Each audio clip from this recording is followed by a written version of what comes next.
تمام انبیاء کرام علیہ السلام کا دین ایک دین تھا۔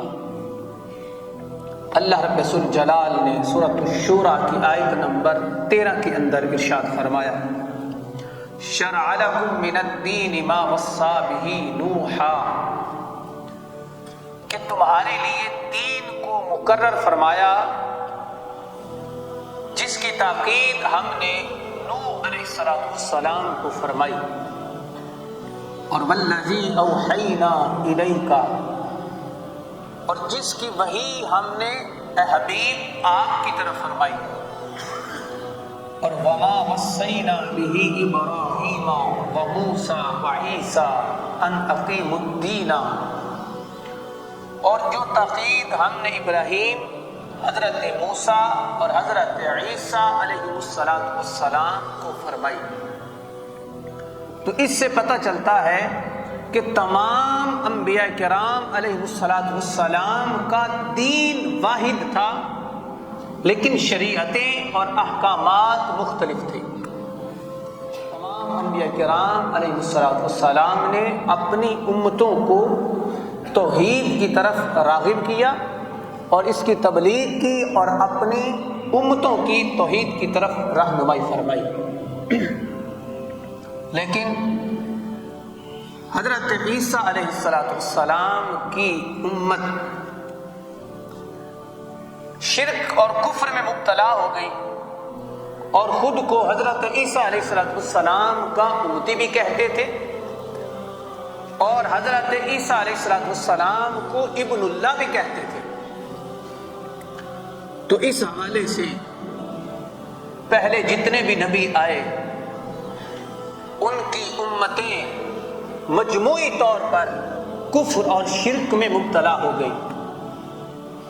ہمارا ان کے متعلق نرم گوشہ نہیں ہونا چاہیے، نہ ہم ان کی مجالس اور محافل کو سجانے کے لیے اور ان کو چار چاند لگانے کے لیے ان کے پاس جائیں، نہیں، بلکہ ہمارے کردار سے، ہماری گفتار سے، ہر لحاظ سے ہمیں کفر کی مخالفت کرنی چاہیے۔ بعض لوگ صلح کلیت کے قائل ہوتے ہیں، وہ کہتے ہیں کہ جو کر رہا ہے اس کو کرنے دیجیے، ہمیں کسی سے کیا لگے۔ اس حوالے سے اس آدمی کے ایمان اگر کسی پیمانے کے ساتھ اپنے ایمان کو ناپے تو اس سے پتہ چل جائے گا کہ اس کے ایمان کی کیفیت کیا ہے۔ تو جب کفر سے نفرت ہے تو پھر جو علامات کفر ہیں ہمیں ان سے بھی نفرت کرنی چاہیے۔ جو کفار کا عقیدہ ہے اور جو اللہ کے ساتھ کسی کو شریک ٹھہراتے ہیں ہمیں پھر ان لوگوں سے بھی دوری اختیار کرنی چاہیے، یہ ایمان کا تقاضا ہے۔ اور سامعین محترم، 25 دسمبر کے لحاظ سے کرسمس کی تیاریاں عروج پر ہے، اور ہمارے کئی مسلمان جو ہے وہ عیسائیوں کے ساتھ جا کر ہمدردی کا اظہار کرتے ہیں اور ان کے پروگراموں کے اندر شرکت کرتے ہیں۔ اس حوالے سے اسلام ہمیں کیا حکم دیتا ہے، اسلامی تعلیمات کیا ہیں؟ سب سے پہلے یہ بات سے نشین کر لیں کہ دنیا کی کسی بھی تاریخ کے اندر، کسی بھی کتاب کے اندر حضرت عیسیٰ علیہ السلام کی جو ولادت ہے وہ 25 دسمبر کہیں پر بھی مذکور نہیں ہے۔ حضرت عیسیٰ علیہ السلام کی ولادت کے کئی صدیوں کے بعد عیسائیوں نے اپنی مرضی سے اس دن کی تعیین کی ہے، اور وہ اپنی مرضی سے 25 دسمبر کو حضرت عیسیٰ علیہ السلام کا یوم ولادت مناتے ہیں۔ تو اس حوالے سے مسلمانوں کو ان کے ساتھ اس موقع پر کیسے معاملات رکھنے چاہیے، اس حوالے سے اسلام کیا کہتا ہے اور عیسائیوں کا عقیدہ کیا ہے، اس حوالے سے چند گزارشات آپ کے سامنے رکھنی ہے۔ عیسائی خود کو توحید پرست کہتے ہیں، لیکن اس کے ساتھ ساتھ عیسائیوں کا عقیدہ کیا ہے؟ عیسائی کہتے ہیں کہ الہ ایک ہے، الہ ایک ہے، لیکن اس کا ظہور 3 طرح سے ہوا ہے۔ الہ ایک ہے لیکن اس کا ظہور 3 طریقوں سے ہوا ہے۔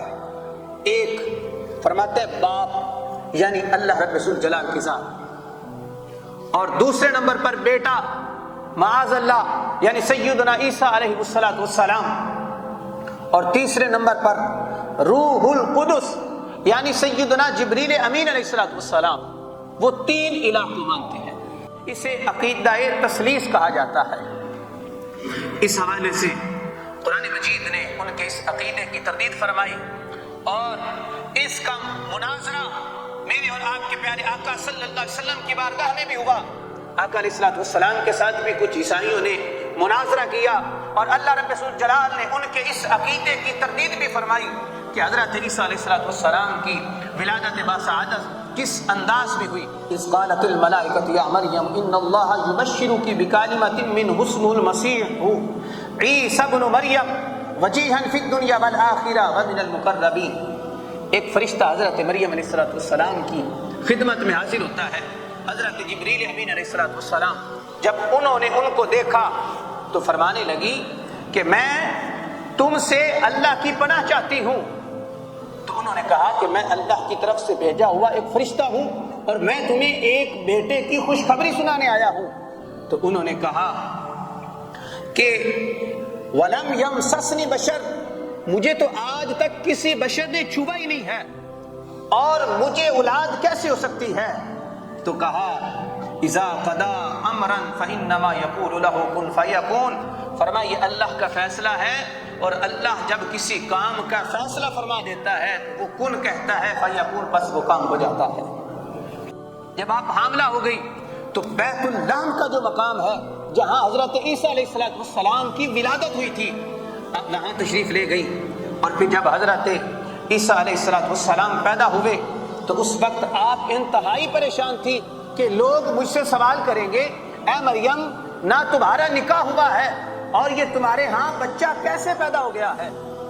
تو اس وقت اللہ رب ذوالجلال کی بارگاہ میں عرض کرتی ہیں تو اللہ رب ذوالجلال نے فرمایا اے پیاری مریم فَإِمَّا تَرَيِنَّ مِنَ الْبَشَرِ أَحَدًا، جب تم کسی آدمی کو دیکھو یعنی تم سے کوئی سوال کرے کہ اے مریم یہ بچہ کہاں سے آیا ہے، فقولی، تو تم کہنا انی نذرت للرحمن صوما فلن اکلم اليوم، کہنا کہ میں نے آج رحمان کے لیے روزہ رکھا ہوا ہے اور آج کے دن میں کوئی کلام نہیں کروں گی.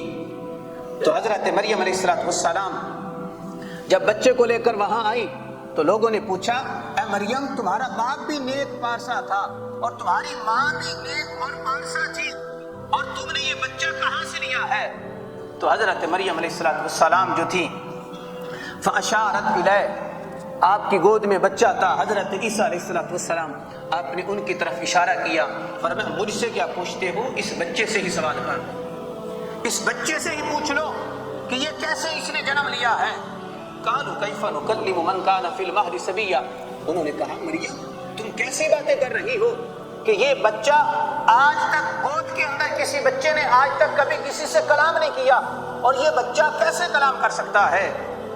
تو جب وہ یہ کہہ رہے تھے قال انی عبد اللہ، حضرت عیسیٰ علیہ السلام اپنی ماں کی گود کے اندر پکار اٹھے، فرمانے لگے میری اماں جان سے سوال کرنے والوں یہ پوچھ رہے ہو کہ میں کون ہوں؟ فرمایا انی عبد اللہ، میں کوئی اور نہیں، میں اللہ کا بندہ ہوں. آپ نے سب سے پہلے آپ کی زبان اقدس سے جو کلام نکلا، آپ نے تمام باطل عقائد اور آپ کو جو ابن اللہ کہنے والے جتنے عیسائی تھے، آپ نے سب کے اس برے عقیدے کی تردید فرماتے ہوئے فرمایا کہ میں نہ ابن اللہ ہوں اور نہ ہی میں خدا ہوں، بلکہ انی عبد اللہ، میں تو اللہ کا بندہ ہوں. میں خدا نہیں ہوں اور نہ ہی خدا کا بیٹا ہوں، انی عبد اللہ، میں تو اللہ کا بندہ ہوں. اور آتانی الکتاب وجعلنی نبیا، اللہ نے مجھے کتاب بھی عطا فرمائی ہے اور مجھے نبی بنا کر اس دنیا میں مبعوث فرما دیا ہے. اور فرمایا وجعلنی مبارکا اینما کنت، اور اللہ رب ذوالجلال نے مجھے بابرکت بنا کر اس دنیا میں بھیجا ہے. وأوصانی بالصلاة والزکاة ما دمت حیا، اور میں نماز اور زکوٰۃ کی تاکید کرنے والا ہوں جب تک میری زندگی باقی ہے. اور فرمایا وبرم بوالدتی، اور میں اپنی والدہ کے ساتھ نیکی کرنے والا ہوں، اور وَلَمْ يَجْعَلْنِي جَبَّارًا شَقِيًّا، اللہ نے مجھے بدبخت نہیں بلکہ اللہ رب الجلال نے مجھے بابرکت پیدا فرمایا ہے۔ اور فرمایا وَالسَّلَامُ عَلَيَّ يَوْمَ وُلِدتُّ وَيَوْمَ أَمُوتُ وَيَوْمَ أُبْعَثُ حَيًّا، فرمایا جس دن میں پیدا ہوا اس دن پر بھی سلامتی ہو، اور جس دن میں اس دنیا سے جاؤں گا اس دن پر بھی سلامتی ہو، اور جس دن میں اٹھایا جاؤں گا اس دن پر بھی سلامتی ہو۔ اللہ رب الجلال نے فرمایا ذَلِكَ عِيسَى ابْنُ مَرْيَم، فرمایا یہ جو کچھ بھی حضرت عیسیٰ بن مریم نے کہا ہے، قول الحق الذی فیہ یمترون، فرمایا انہوں نے سچ کہا ہے جس بات میں لوگ جھگڑ رہے تھے۔ تو اللہ رب الجلال نے فرمایا ما کان للہ ان یتخذ من ولد سبحانہ، فرمایا اللہ کے لیے مناسب نہیں ہے کہ اس کے لیے اولاد ہو، اذا قضى امرا فانما يقول له كن فيكون، بے شک اللہ رب الجلال جب کسی کام کا فیصلہ فرما لیتا ہے تو وہ کن کہتا ہے فیکون پس وہ ہو جاتا ہے۔ اللہ کے پیارے حبیب صلی اللہ علیہ وسلم کی بارگاہ میں کچھ عیسائی حاضر ہوئے اور وہ حضرت عیسیٰ علیہ السلام کے متعلق آقا علیہ السلام سے مناظرہ کرنے لگے اور کہنے لگے اے محمد صلی اللہ علیہ وسلم آپ بتائیے کہ آپ کا حضرت عیسیٰ علیہ السلام کے بارے میں کیا عقیدہ ہے؟ رسول اکرم صلی اللہ علیہ وسلم نے ارشاد فرمایا ان مثل عیسیٰ عند اللہ کمثل آدم، فرمایا وہ تو حضرت آدم علیہ السلام کی طرح ہیں۔ انہوں نے کہا محمد آپ کیسی بات کر رہے ہیں کہ بغیر باپ کے ایک بیٹا کیسے پیدا ہو سکتا ہے؟ تو لہٰذا حضرت عیسیٰ علیہ السلام کے جو باپ ہیں وہ اللہ رب الجلال ہے۔ تو جب انہوں نے یہ کہا تو ان کے جواب میں آقا کریم صلی اللہ علیہ وسلم نے ارشاد فرمایا کہ اے عیسائیوں تم یہ کہتے ہو کہ بغیر باپ کے کوئی بیٹا پیدا نہیں ہو سکتا، لہٰذا حضرت عیسیٰ علیہ السلام کا باپ اللہ رب الجلال ہے، تو پھر حضرت آدم علیہ السلام کے بارے میں تمہارا کیا عقیدہ ہے؟ ان کا تو نہ باپ ہے نہ ان کی ماں ہے، پھر ان کو کیا کہتے ہو؟ کہا وہ تو اللہ کے نبی ہیں۔ فرمایا جیسے حضرت آدم علیہ السلام بغیر ماں اور باپ کے پیدا ہوئے وہ اللہ کے نبی ہیں، ایسے ہی حضرت عیسیٰ علیہ السلام بھی اللہ کے نبی ہیں۔ سبيل الدموع سبيل مريح تنهدى يا صاحي كي تستريح وبث الدعاء الخفي الصريح يسعك الفضاء